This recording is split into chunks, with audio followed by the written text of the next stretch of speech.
damu kutoka Kiambu.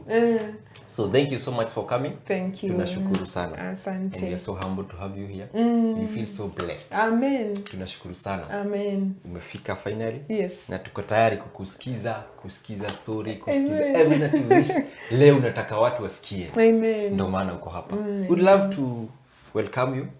Uweze kujiintroduce na najua tutabarikiwa. Karibu sana. Niongee Kikuyu, Kikamba, Kiswahili ama zote tu? Changanya zote sababu sisi tu kila tribe inatusikiza.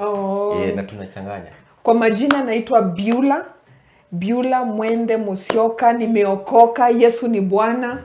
Yeah, and I'm just somebody who is trying to serve God and serving God in our generation in whatever way that he has enabled me to.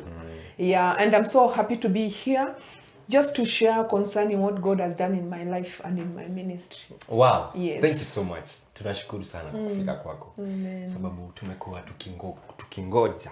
Naitwa kwa hali na mali ama kwa? Hiyo Kiswahili si mdomo changu. Thank you. Na najua tutabarikiwa. So, Beulah. Mwende Musyoka. Yes. Beulah Mwende Musyoka tungetaka kwanza kujua ametoka wapi.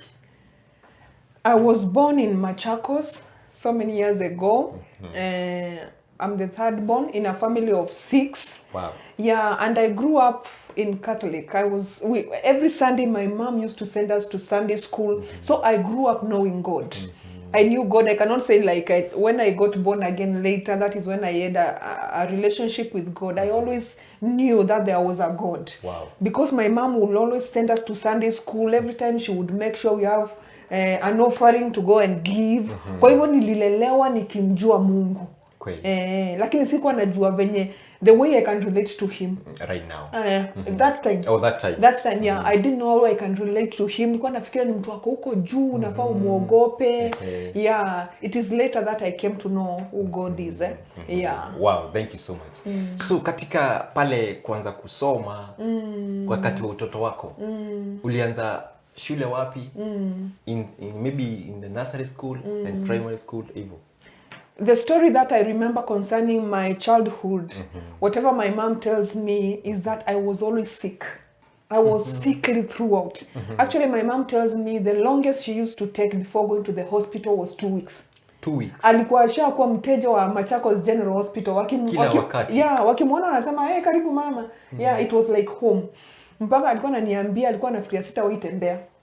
The way I was always in the hospital, the injections, yeah, I was always sick.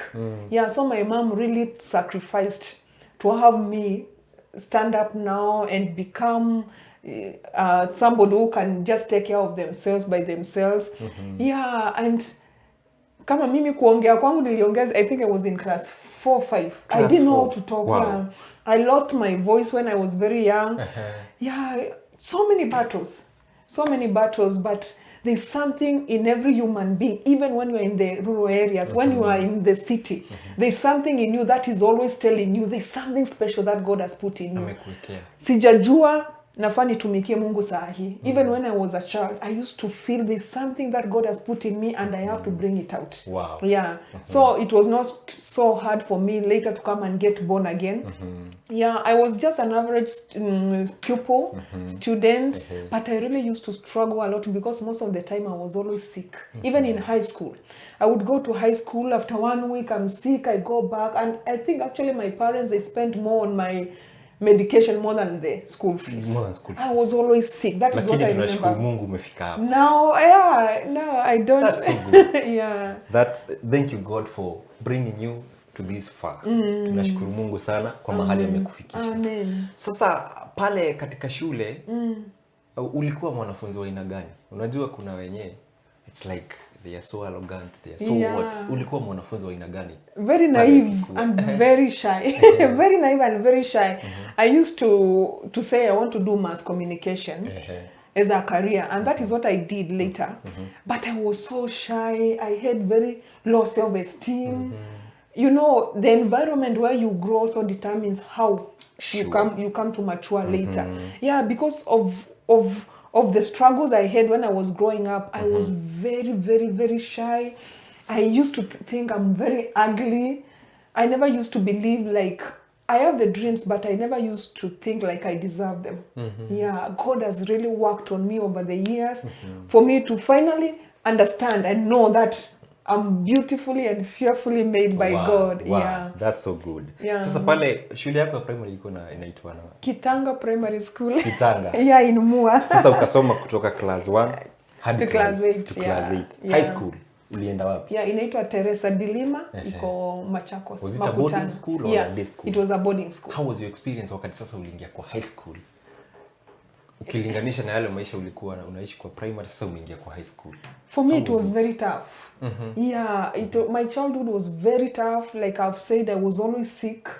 Yeah, but God always has a way of leading you into the places where He wants you to go. Because I was always so good in English, composition, and also in CRE. Sasa sasa unasikia? Yeah. Si unasikia mtazamaji wetu? Ananipeleka tisa nunge. Lakini tunashukuru.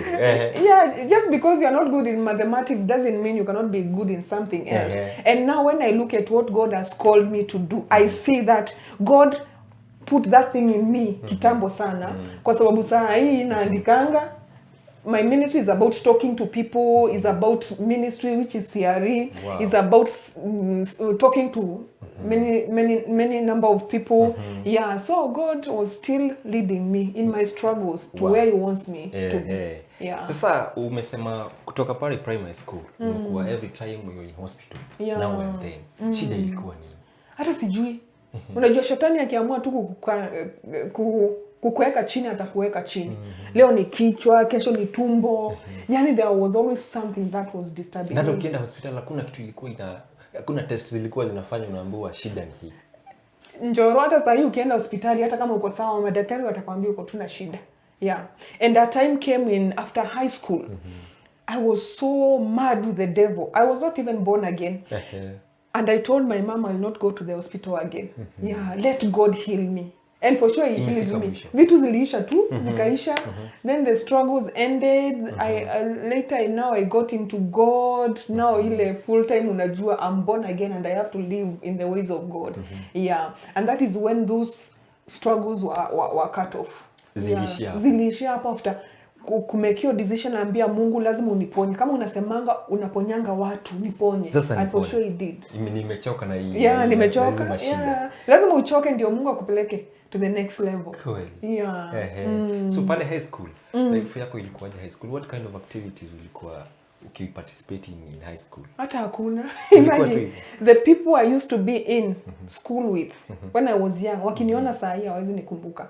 Because ulikuwa kale kaholiday tunasemanga kwa church, kwa shule, huyo wachana Yeah, unaona very innocent. But one thing I thank God for, something that has always worked in my life. Anywhere I go, God always has somebody in authority in that place who gives me a lot of favor. Yeah, so unapata hata kama niko timid, kuna mtu ananiangalia, siteswi hapo. Yeah, I was not in PE. I never used to be in those inter-school competition. Ulikuwa tu hapo. Cool kabisa. Yeah, and I used to think I'm a nobody. And there's nothing I can do. Hata kufanyia watu, kufanyia Mungu, nilikuwa naona niko na dreams lakini they are just dreams. They are just fake. Yeah. Ulikuwa na that thing ya kujichukia ama nini? Yeah, kujichukia, naona mimi ni sura mbaya. Naona, and you know the devil also, when I always tell people, when there's something in you, it attracts more of that thing. For example, if you don't love yourself, you will attract people who don't love you. So hiyo kitu anaisindilia. Yeah, unasema wewe ni sura mbaya, wengine wanakuja na sura mbaya.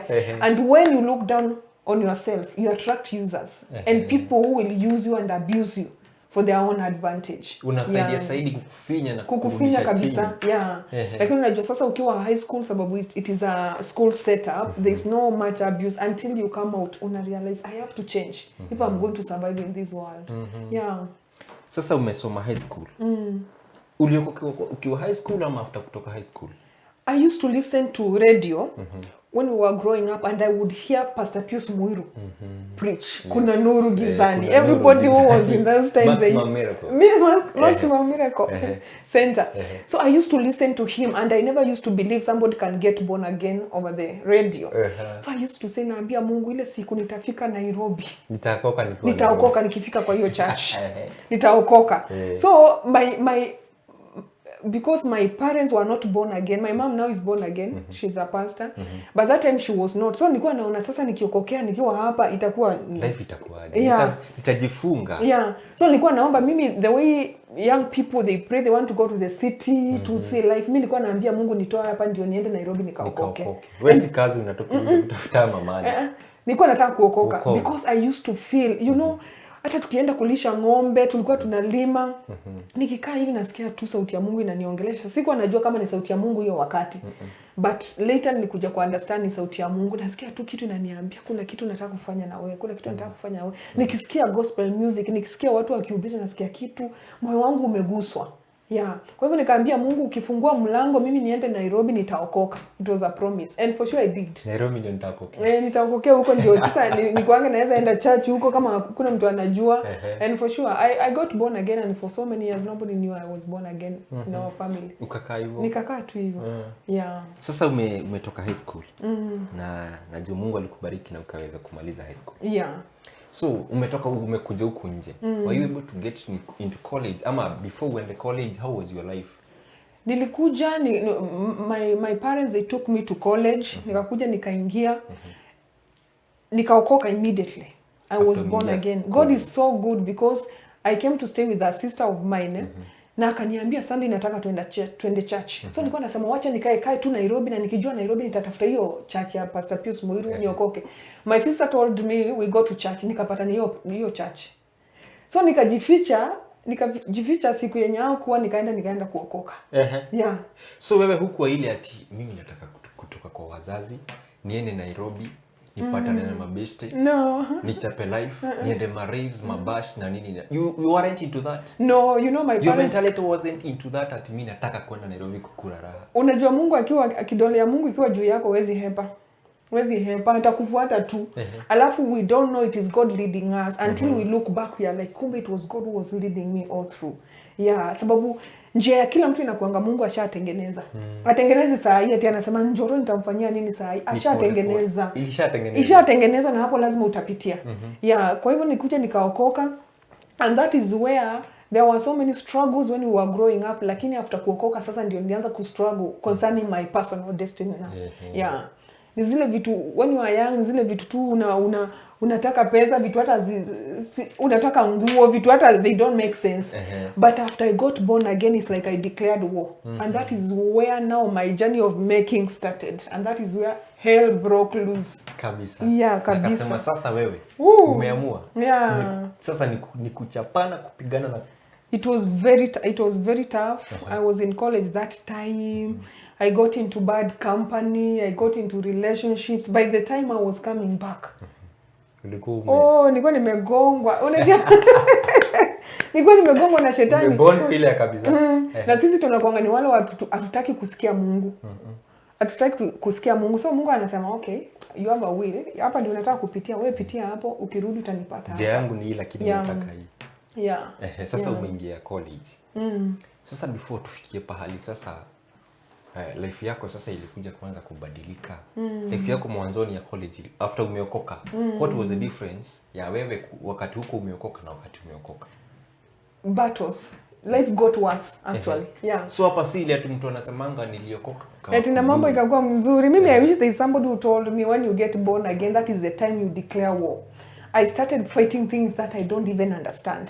Sababu unajua shetani kama uko upande wake, ana shida na wewe. Tukae tu. Wewe uko kwa kingdom yake sasa. He knows once you get born again, that is a declaration and that is a statement in the spiritual world. Huyu mtu atanimaliza. So anaanza kukupiga before ujijue. Remember I told you when I was growing up I was very timid. So anaanza kuona huyu mtu akianza kufuata Mungu atajijua. Na mimi nitakuwa mashakani. Because you cannot walk with God and not know who you are. Sure. Aya, sasa umeingia college. Ulifanya course gani kwa college? Mass communication. Mass communication. Have you ever practiced it? Yeah, I've worked with KBC, I've worked with KTN, but later I came to realize it was not mass communication that I wanted. Niyo huduma tu. Ulikuwa unawito wa kuongelesha watu lakini kujua ni kwa side gani, ni kwa media, ni kwa church. Yeah. So you were just there. That is a very beautiful thing about God, because you can be confused when you are starting the journey, but along the way you will know. Mimi nilikuwa nasikia tu, nilikuwa naota nikiwa mdogo na nimesimama mbele ya watu wengi wananisikiza. So unaona kama ni mass communication. In my small mind nilikuwa nafikiria ni mass communication. Then later I came to realize kumbe ni ministry. I'm a pastor, I usually preach. My husband is also a pastor.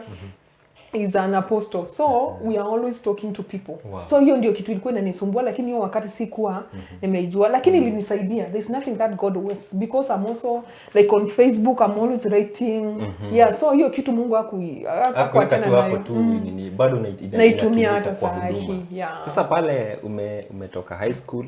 Na umesema uliokoka wakati ulitoka high school. Ukiwa high school ulikuwa na any kind of relationship? No, my father was very strict. Angetaka kusikia. He was very strict, and also I think God also preserved me. Kwetu tulilelewa tu na uungu tu. So tulikuwa tunaogopa dhambi. Tunajua tukionekana na baba yetu kama kuna alafu hizo ni era zenye hata ukionekana na boyfriend hata wewe mwenyewe unaogopa.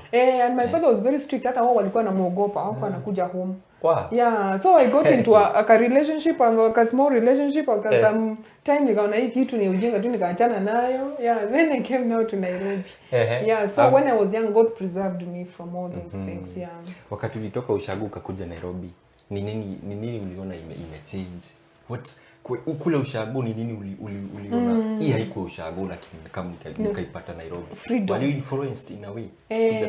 Nilipata freedom, and freedom comes with responsibility. So the first freedom I got was that I can now pursue my relationship with God in a personal way. Wow. But because I was still not mature spiritually, shetani akanipeleka tu hivi, and I always tell people, even in the church, wherever you are, whether you are in business, you are in the church, fisi wako kila mahali. Everywhere. Yeah, so usiseme eti nimekutana na huyu mtu church, they are my husband, ama just because you are good doesn't make you my husband. Sure. So hiyo ni kitu sikuwa najua. So I meet with this guy, nikamkutana na yeye church, nikaona kama ameokoka. Yeah. So you are swayed out of the way that God ordained for you. Uliona sasa wewe ameokoka? Yeah, ameokoka kabisa. Ni wa Mungu, acha tu nikae hapa. Acha nikae hapa. Yeah, so it was a very bad relationship, but I thank God because it is a relationship that really made me know who God is. Yeah, I really, when I look back, I see God in everything that I went through, because the man was very, very abusive.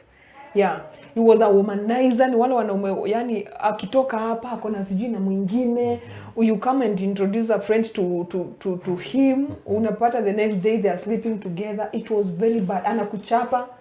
Yeah, and sasa hapa are you dating au ushaingia into dating? Marriage? Dating na kuchapa. Yeah, dating those people who feel like when you say yes, they own you. Yeah. And I came to understand that it was the devil who was seeing where God is taking me, and he was trying to break me. Anataka kukurudisha mahali umetoka. All the forces. All the drama, yeah. Kukuambia rudi kule hakuna wao. Yeah.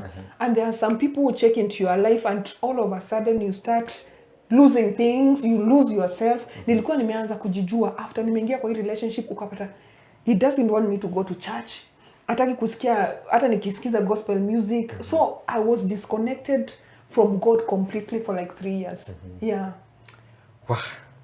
No turathi nabe na guthikiria rugana wa Beulah thini wa JTN TV ino show ni yako ivarvaria kuria tukuraga ni gwituma ugoka tukaraniria ugoka tukanikareje na tukoya na tukaheana hinya tugakinyukithania ikinya kwa ikinya moja kwa lingine na ila tukarathimwa na bado tunaendelea na kusikiza story ya Beulah. Najua tutabarikiwa na kila kitu itaenda sawa. Na bado mnaendelea kuingia kwa Facebook. Naona Paul na Matsi following. Thank you so much. Santikaro Maina ako ndani sana. Steve Musyoka. Wow. That's my husband. Thank you so much. Ako hapa. Thank you so much for the support. May God bless you. na amerisize kwa ndani sana. Tunaendelea na bado najua tutaendelea na kubarikiwa. Sasa umefika college, umesoma, umetoka huko nje. Life really. And I got into this relationship when I was in college. But all this time I used to go to Muiru's, Pastor Muiru's church. Nasikia tu Mungu ananiita, nasikia tu kuna kitu ndani ya kila mtu inakuambianga tu huko kwa njia za Mungu. God speaks to everybody, even animals. Yeah. Kweli. So nasikia tu Mungu ananiambia rudi tu. So there's this one time this guy, I used to be, even now I'm prophetic, so I used to dream. Huyu mwanaume akienda kuna wasichana wengine huko nje naota. Anakuja kumwambia. Namwambia niliyotokea na swazi.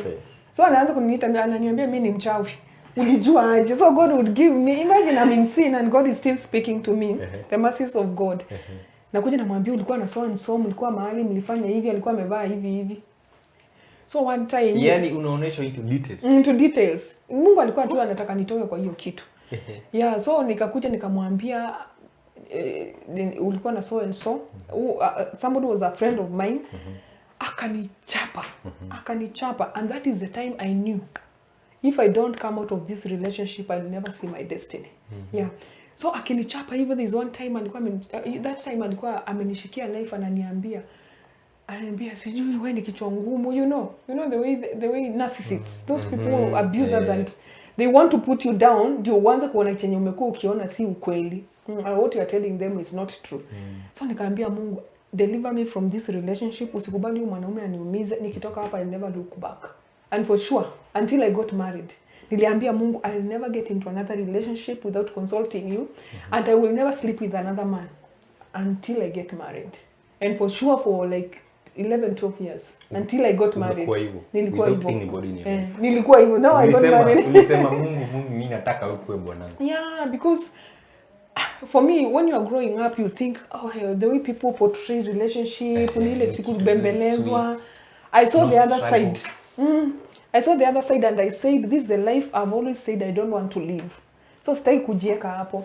And another thing, you have to take charge of your destiny. Nikajua hakuna mtu atakuja kunitoa hapa, lazima nijitoe. And that decision was mimi kurudi tena kwa Mungu na niambie Mungu, I know I've come out of your ways, I want to go back into your ways. Yeah. Sasa umetoka kwa relationship. Ulipata kazi yote after kumaliza college ama you were just hustles hapa kule? Nimefanya kila kitu kwa hii dunia. I've been a house girl. I was a house girl. I've hawked. Nimeuza ma lines za orange kwa streets. Unaenda unafanya kazi the whole day, unapewa 20 bob. Nimehawk vitu za kitchenware. Yeah, the devil made sure I don't settle. Alafu hiyo wakati na hiyo wakati unajua ni Nairobi. Tuko Nairobi, kama hauna kazi lazima uweko na mtu ama urudi ushago. And I used to feel my breakthrough is in Nairobi. Naambia Mungu sitarudi tena ushago. Nilikuwa na feel, I used to feel when I go back to ushago I will die. So naambia Mungu afadhali nikufie in this city, but I'm not going back to ushago. Yeah, because even the kind of a man I wanted to get married to, I was very sure yuko ushago. Nairobi. So nikirudi huko tutakutania nataka watu wa Kanairo. Yeah. I wanted somebody who knows themselves, somebody mwenye anapenda Mungu. Nilikuwa pia nataka kufuatilia mambo ya music yangu. I started writing songs when I was still at home. So nikirudi ushago sitaenda kukufa. Nikaambia Mungu afadhali nikufie huko. And that decision, every decision has a consequence. Really, I've suffered in this city. Unaenda unakaa na watu wanakusingizia, wengine wanakutupa nje. Unatumiwa vibaya. And I used to ask God, I've served you. You are serving in the church, unaomba, you are giving, and still there's nothing that is coming forth.